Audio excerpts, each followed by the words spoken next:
Record আসন নিয়ে এক ঐতিহাসিক জয় পেল বিএনপি। 12 ফেব্রুয়ারি অনুষ্ঠিত নির্বাচনে 299টি আসনের মধ্যে ইতিমধ্যে 887টি বেসরকারি ফলাফল পাওয়া গেছে, যেখানে 210টি আসনেই জয়লাভ করেছে বিএনপি ও তাদের জোটের প্রার্থীরা। এর মধ্য দিয়ে বিএনপির নেতৃত্বে গঠিত হতে যাচ্ছে আগামী সরকার, যার নেতৃত্ব দেবেন তারেক রহমান।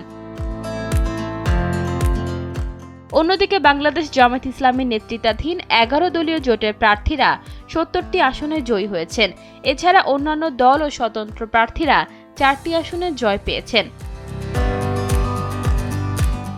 বিজয় উদযাপনে কোনো ধরনের বিজয় মিছিল না করার নির্দেশনা দিয়েছে বিএনপি।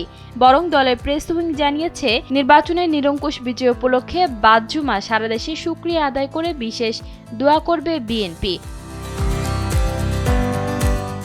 12 ফেব্রুয়ারি সকাল 7টা 30 থেকে সারা দেশে 42,779টি কেন্দ্রে একযোগে ভোট গ্রহণ শুরু হয়। এদিন সকাল থেকে কেন্দ্রগুলোতে ভোটারদের উপস্থিতি কম থাকলেও বেলা বাড়ার পর ব্যাপক ভিড় লক্ষ্য করা যায়।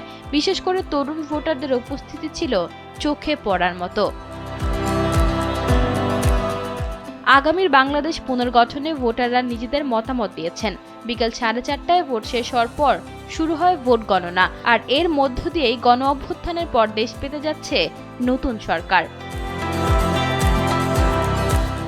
এদিকে আগামী 14 ফেব্রুয়ারির মধ্যে জাতীয় নির্বাচনের ফলাফলের গেজেট প্রকাশ করা হবে বলে জানিয়েছেন আইন, বিচার ও সংসদ বিষয়ক উপদেষ্টা আসিফ নজরুল। তিনি বলেন, আগামী 17 থেকে 18 ফেব্রুয়ারির মধ্যে নতুন সরকার গঠন করা হতে পারে। একই সঙ্গে যত দ্রুত সম্ভব নির্বাচিত সংসদ সদস্যদের শপথের আয়োজন করা হবে এবং রমজানের আগে নির্বাচিত সরকারের ক্ষমতা হস্তান্তরের পরিকল্পনা রয়েছে। ঈশিতা আক্তার, সময়ের আলো।